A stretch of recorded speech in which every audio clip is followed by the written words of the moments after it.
L'émission Carnet de route se place au croisement des cultures chinoises et non chinoises en vous ouvrant les portes d'une Chine multiculturelle. Rubrique tourisme et culture décrypte pour vous les traditions ancestrales et les tendances plus actuelles.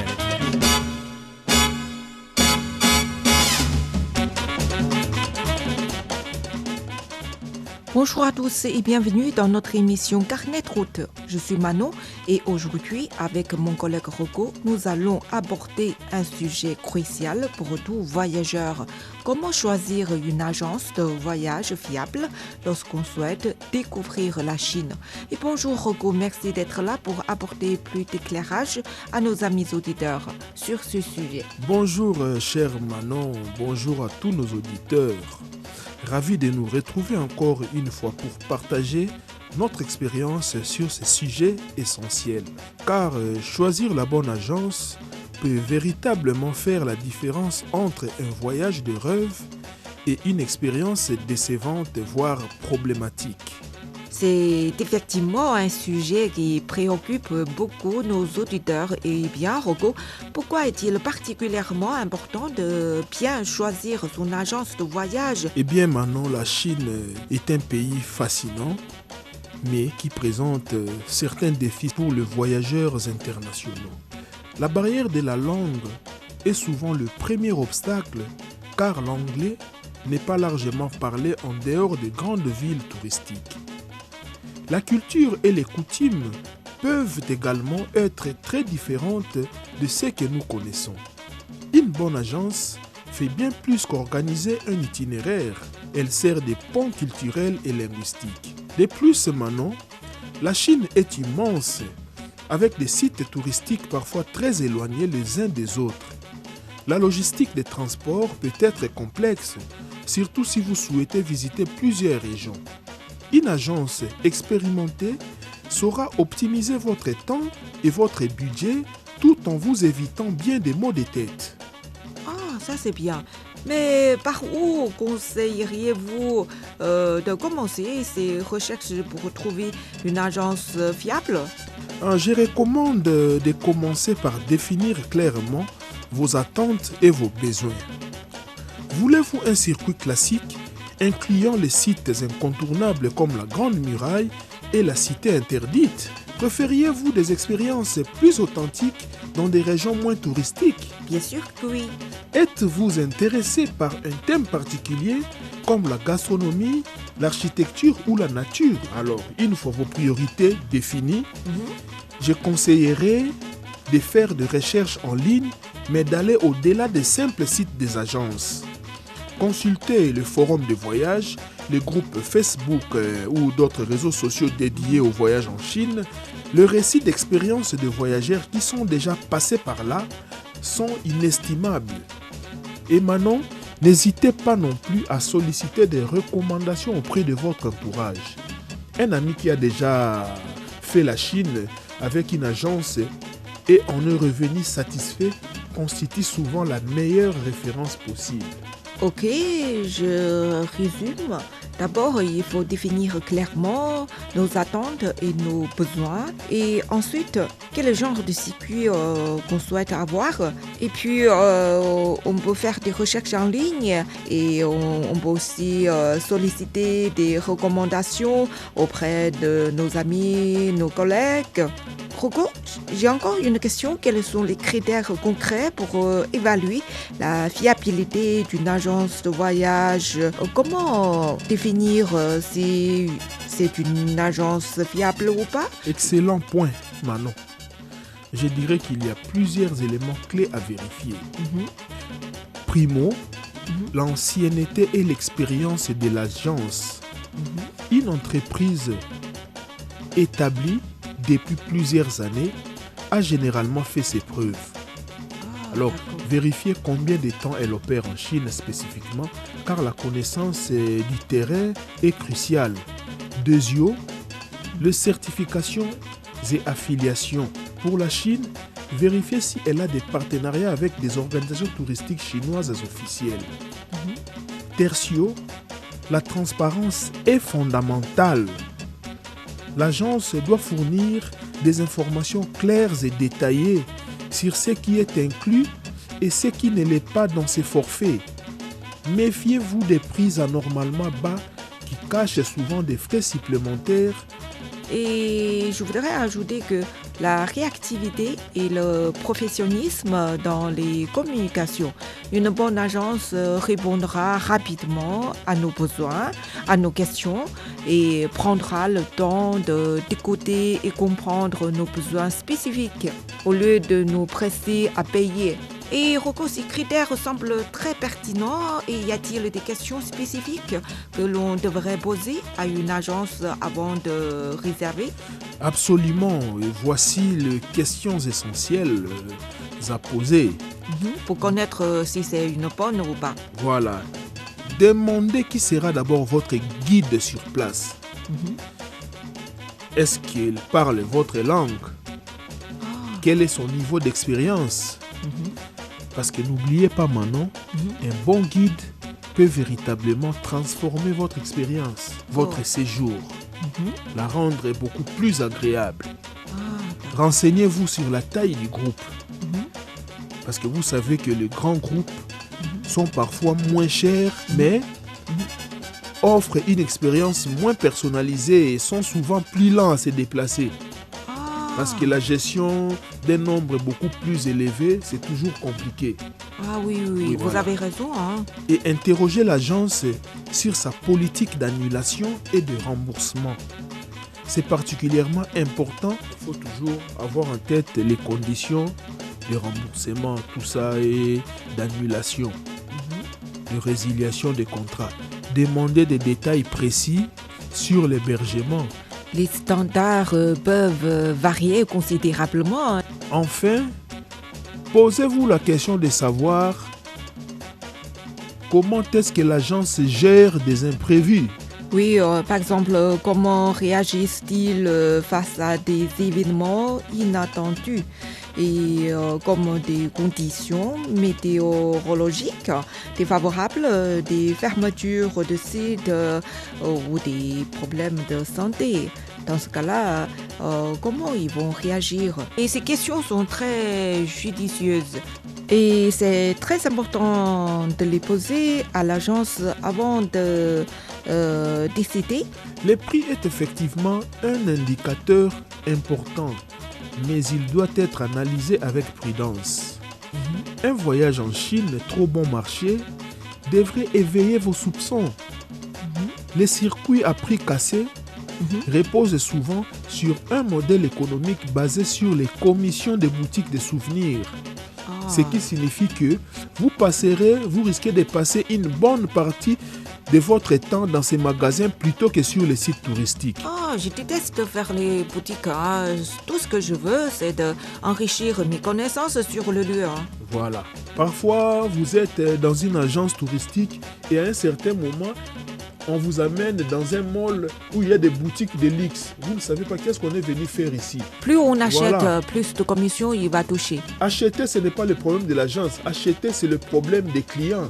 Mais l'agence a fait son travail de vous amener sur le lieu. Maintenant, c'est à vous de voir si vous pouvez acheter en tenant compte de votre bourse. Donc, pour évaluer correctement un prix, demandez un itinéraire détaillé jour par jour plutôt, avec tout ce qui est inclus et ce qui ne l'est pas. Vérifiez particulièrement si les repas sont inclus, combien et de quel type. Normalement, les repas typiques pour touristes sont souvent de qualité médiocre. C'est presque dans tous les pays, c'est comme ça. Ça, c'est connu. Les entrées au site sont-elles comprises ou y aura-t-il des suppléments sur place? Les pourboires attendus pour les guides et les chauffeurs. Les vols intérieurs. Est-ce qu'ils sont inclus? De quelle compagnie s'agit-il? Et y a-t-il des restrictions de bagages? Parce que il y a toujours des différences au niveau de la franchise des bagages entre les différentes compagnies aériennes. Et il existe aussi une grande différence entre le vol international et le vol intérieur domestique. Il faut toujours avoir toutes ces informations en tête. Plein de Sinon, vous travaux. risquez de payer des bagages supplémentaires pour un vol intérieur. D'accord. Et Et ensuite, qu'est-ce qu'on fait? Ensuite, il faut comparer plusieurs devis pour avoir une idée du prix moyen pour le type de circuit qui vous intéresse. Un écart significatif, à la hausse comme à la baisse, mérite une explication. D'accord, ce sont des critères incontournables pour choisir une bonne agence. Et je voudrais savoir, qu'en est-il des agences en ligne versus les agences traditionnelles? Y a-t-il une différence de fiabilité? Donc vous voulez qu'on fasse une différence entre les agences traditionnelles et les agences en ligne, c'est ça? Tout à Oui, fait. c'est une excellente question. Les deux modèles peuvent être fiables, mais ils présentent des avantages et des inconvénients différents. Et quels sont les avantages et les inconvénients respectivement? Alors bon, les agences traditionnelles offrent généralement un contact humain plus direct et la possibilité de discuter face à face de vos besoins. C'est plus pratique. Comme si c'est la première fois que vous vous rendez en Chine, vous pourriez avoir beaucoup de questions. Elles ont souvent des relations établies de longue date avec leurs partenaires locaux. Les agences en ligne, par contre, proposent souvent plus de flexibilité et parfois des prix plus compétitifs grâce à des coûts de structure réduits. Et dans les deux cas, il faut vérifier également les avis d'autres voyageurs. Il faut s'adresser à d'autres voyageurs expérimentés et de ne pas se fier uniquement aux témoignages, aux publicités présentées sur le site de l'agence elle-même. Des fois, ça peut être extravagant. Et maintenant, on a remarqué qu'il y a une tendance intéressante à noter l'émergence d'agences hybrides qui combinent une présence en ligne pour la recherche initiale avec un conseiller dédié pour finaliser votre projet, pour personnaliser le projet. C'est souvent le meilleur des deux mondes. Et y a-t-il des signaux d'alarme spécifiques qui devraient nous faire fuir une agence? Par exemple, quand on se renseignait la première fois auprès d'une agence et tout de suite des appels sans arrêt pour nous presser, pour réserver rapidement sous prétexte d'une offre limitée dans le temps. Ils ne nous donnent pas le temps de bien réfléchir avant de faire la décision. Absolument, Manon. Et je dirais qu'il est crucial de savoir les reconnaître. Pour ne pas tomber dans le piège. Voilà, donc rapidement, voici le principal drapeau rouge à surveiller. Des informations vagues ou contradictoires sur l'itinéraire, l'hébergement ou les inclusions. C'est vrai, la transparence est essentielle. Une réticence à fournir les coordonnées de leur partenaire local en Chine ou des références des clients précédents. Et des fois, quand on regarde les avis en ligne, alors les avis sont très contradictoires, très polarisés. Des commentaires très négatifs et très positifs. Là, il faut se méfier. Et Rocco, y a-t-il d'autres pièges éventuels? L'absence de contrat écrit détaillant clairement toutes les conditions. Des pratiques de paiement inhabituelles comme... Qu'est-ce que ça veut dire? Des pratiques, c'est ce que j'explique, comme demander un paiement intégral longtemps à l'avance ou uniquement en espèces. Un manque, donc ce sont des éléments à surveiller. Il faut mieux se méfier Voilà. de tout ça. Un manque de connaissances spécifiques sur les régions que vous souhaitez visiter. Si l'agence hésite ou donne des informations génériques, quand vous posez des questions précises, c'est préoccupant. C'est préoccupant.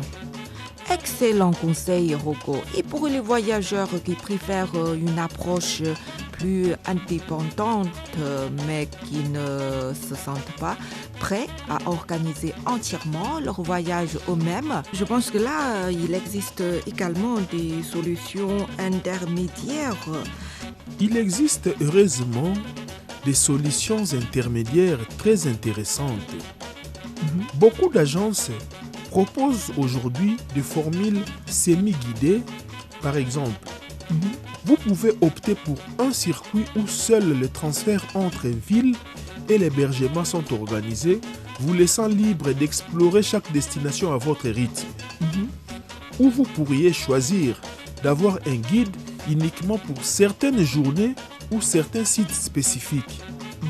Une autre approche populaire est de réserver un voyage sur mesure plutôt qu'un circuit préétabli. Cela coûte généralement un peu plus cher, mais vous garantit que l'itinéraire correspond exactement à vos centres d'intérêt. Et il y a une approche qui coûte moins cher pour ceux qui sont vraiment indépendants. Plusieurs applications comme WeChat offrent maintenant des services de guide et de traduction à la demande. Vous pouvez ainsi voyager par vous-même, mais obtenir de l'aide quand vous en avez besoin.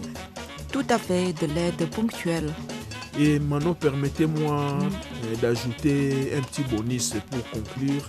Une fois que vous avez choisi votre agence, conservez tous les documents et communications par écrit et envisagez de souscrire une assurance voyage complète pour une tranquillité d'esprit supplémentaire. Et merci infiniment Rocco pour tous ces précieux conseils.